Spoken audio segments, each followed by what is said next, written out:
आदाब Nadreen, H news Urdu में आपका खैर मकदम है। हाजिर हैं आपके लिए कुछ खास खबरों के साथ। देवरिया गर्ल्स शेल्टर होम मामला, योगी सरकार ने सीबीआई को सौंपी मामले की जांच, डीएम के खिलाफ जारी किया चार्जशीट। उत्तर प्रदेश के वजीर आला योगी आदित्यनाथ ने देवरिया में गर्ल्स शेल्टर होम मामला की तफ्तीश मरकजी तफ्तीशी ब्यूरो सीबीआई को सौंपने का फैसला किया है। योगी ने मंगल को देर रात एक प्रेस कॉन्फ्रेंस में इसका ऐलान किया। साथ ही उन्होंने कहा कि देवरिया के साबिक डीएम के खिलाफ चार्जशीट भी जारी किया जा रहा है। इस संस्था की मान्यता को समाप्त करके जिला प्रशासन को इस संस्था को बंद करने और इस संस्था में रह रहे बच्चों को अन्य राजकीय संस्थाओं में शिफ्ट करने का आदेश दिया था। जिला प्रशासन ने समय पर इस पर कार्रवाई नहीं की। इस बात को ध्यान में रखते हुए कल ही जिलाधिकारी को वहां से हटा दिया गया।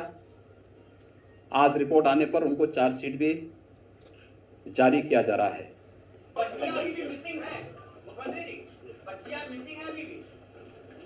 उधर देवरिया के नए डीएम का कहना है कि डीपीओ को फौरी तौर पर बर्खास्त कर दिया गया है और इस मामले में अब तक 4 लोगों को गिरफ्तार किया गया है।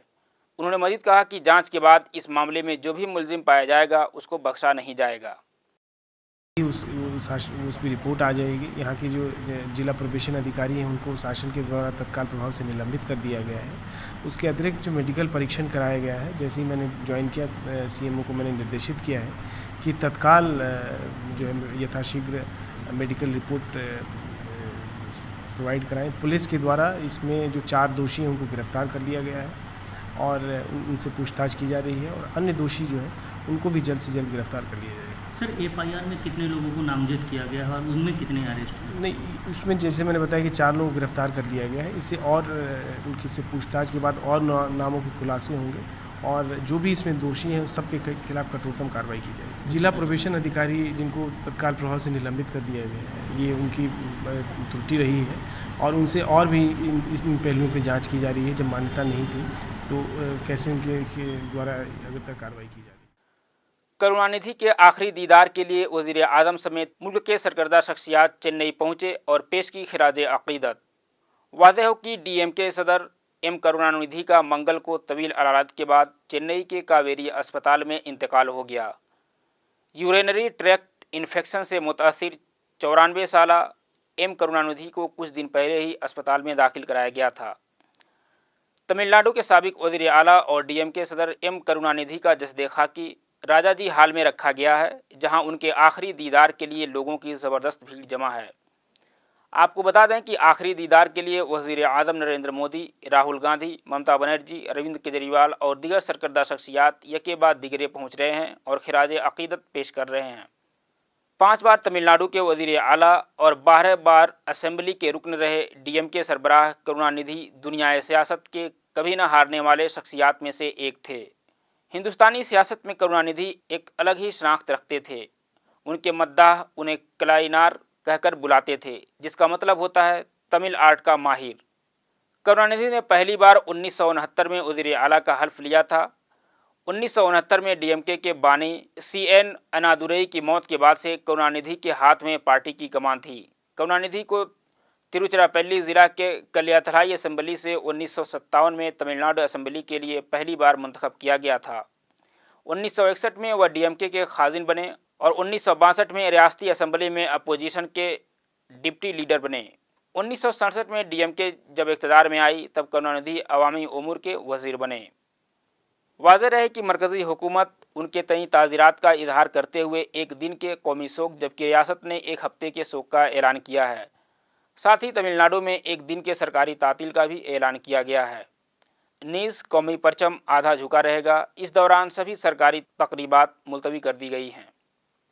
मरीना बीच पर ही अदा की जाएंगी करुणानिधि की आखिरी रसूमात। हाईकोर्ट का फैसला सुनकर जज्बाती हुए स्टालिन।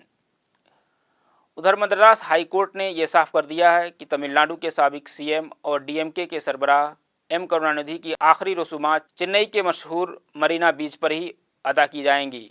मद्रास हाई कोर्ट ने इसकी इजाज़त दे दी है। हाईकोर्ट का फैसला सुनते ही राजाजी हाल के बाहर जमा हजारों डीएमके कारकुनान में खुशी की लहर दौड़ पड़ी। वहीं करुणानिधि के बेटे और उनके सियासी वारिस स्टालिन की आंखें अश्कबार हो गईं। उत्तर प्रदेश मदरसा बोर्ड के नताइज पर मदारिस इंतजामिया ने बच्चों को जानबूझकर फेल करने का संगीन इल्ज़ाम लगाया। उत्तर प्रदेश मदरसा बोर्ड के इम्तहानात के नताइज में संगीन खामियां उजागर हुई हैं। बड़ी तादाद में एक ही मजमून में बच्चों के फेल होने का मामला सामने आया है। कई अजला से एक ही मजमून में फेल होने की बात आ रही है। यही नहीं, दिगर मज़ामीन में अच्छे नंबरात लाने वाले तलबा भी फेल हुए हैं। इस मामले के लिए दीनी मदारिस ने यूपी मदरसा बोर्ड को जिम्मेदार ठहराया है। उन्होंने कहा है कि मदरसा बोर्ड की बदनज़मी की वजह से बच्चों का मुस्तकबिल बर्बाद हो रहा है। वाज़ेह है कि यूपी मदरसा बोर्ड ने अगरचे अपने सालाना इम्तहानात के नताइज का ऐलान कर दिया है, लेकिन इस बार के नताइज में संगीन खामियां सामने आ रही हैं। अमरीकी सदर डोनाल्ड ट्रंप ने ईरान से तिजारत करने वाले ममालिक को एक बार फिर मुतनब्बह किया है कि जो ममालिक ईरान से अपनी तिजारत जारी रखे हुए हैं वो अपने फैसले पर गौर करें, वरना अमेरिका के साथ उन ममालिक को तिजारत की इजाज़त नहीं दी जाएगी। साथ ही उन्होंने कहा कि ईरान पर ये पाबंदियां अब तक की सबसे सख्त पाबंदियां हैं और नवंबर में इसमें मज़ीद सख्ती लाई जाएगी।